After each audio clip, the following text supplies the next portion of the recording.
Hello everyone, welcome to Katharine's Creatures. This is a series where I get to talk a little bit about and touch base upon various mythological beings, and the like pulled from lore worldwide. And I always like to preface by saying I am not a linguist, so if I mispronounce anything, I do apologize in advance.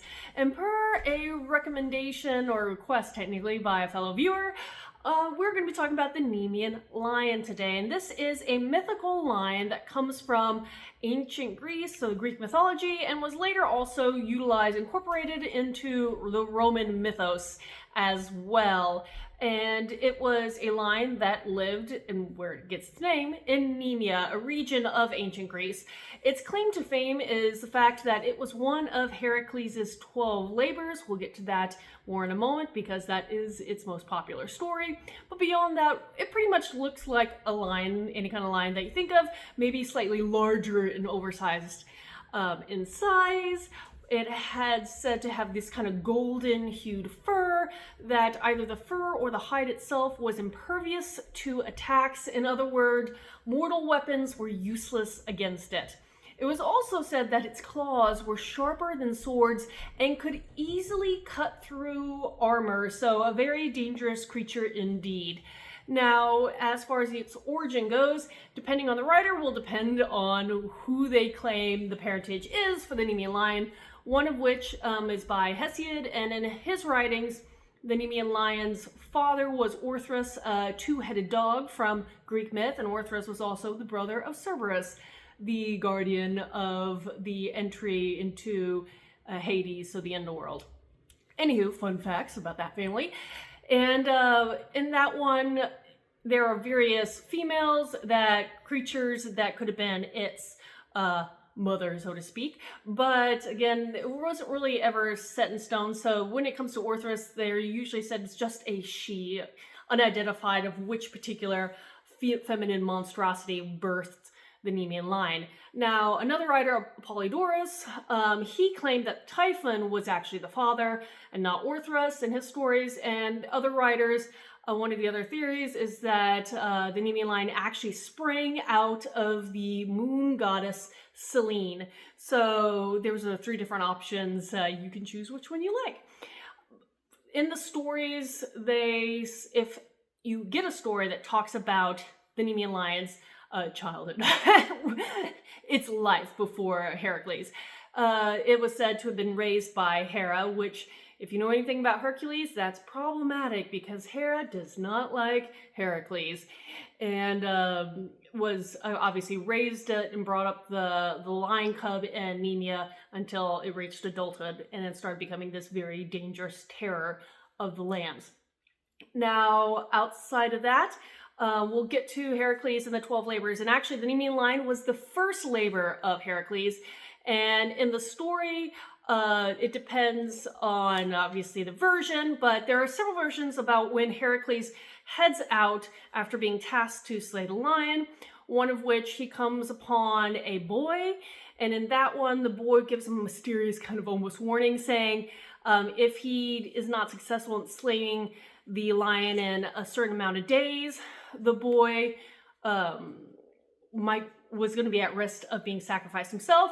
Another story said that Heracles actually came across a man who had lost a son and prior to this, and that man tells him that he would be sacrificing in so many days either a ram to Heracles' success, or the fact that Heracles didn't survive this endeavor and be sacrificing to the soul of Heracles after he goes into the underworld and passes on. So both of them are kind of ominous, a little bit threatening, because now he has this very stringent timetable to slay this lion. So, in the story, Heracles goes and finds the cavern where the lion lives, and in the first instance where he comes in contact with the Nemean Lion, he attempts to shoot the lion with his bow and arrows. Obviously that doesn't work because the Nemean lion's skin is impervious to such weapons, and Heracles quickly realizes his mistake, backs away and retreats, and the lion continues on its rampage for a little further on, for at least a little while longer. Now, after Heracles kind of regrouped and kind of came up with an alternative plan, he returns to the cavern, this time blocking both entrances with him inside with the lion. And in the dark cavern, he finds the lion and clubs it on the head, which does not kill the lion, but does stun it temporarily. And while the lion's stunned, Heracles grapples with the beast and strangles it to death, and thus killing the lion, and so succeeding in this first task. But to prove that he was successful, he wanted to bring back the lion's hide. And the problem is, the lion's hide is impervious to weapons, so no matter how sharp the knives Heracles used to try to skin the beast, none of them were working, and he kept struggling, trying to figure out how he can bring back proof that he succeeded in this first labor.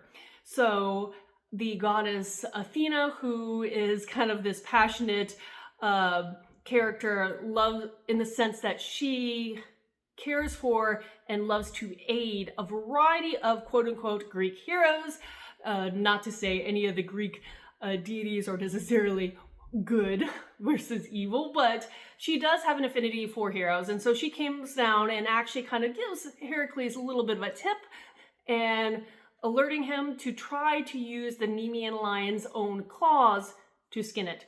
And that works, because the claws were so sharp, it does allow Heracles to skin the beast, upon which he wears the hide like a cloak and returns to the king, who assigns him these 12 tasks, 12 labors, I should say, who his name is, and this is the one I may mispronounce, is Eurystheus, I think, is how you would pronounce the king's name. But Eurystheus, upon seeing Heracles not only return successful, but wearing this terrifying cloak of this lion cape, and scares him. So when he goes and assigns Heracles his next labor, from then on out, the king decided that every time Heracles comes back successfully from any of the labors, he would hide. But not just hide anywhere in the palace.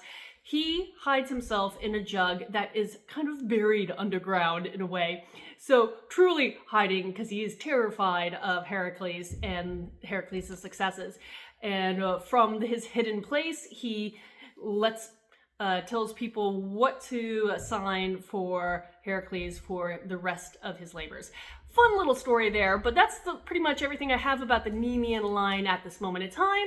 If you have any questions for me about this or anything else pertaining to mythology, writing, folklore, fantasy, please post them in the comments below or reach out to me on any of my social media. And until next time, everyone, Skål.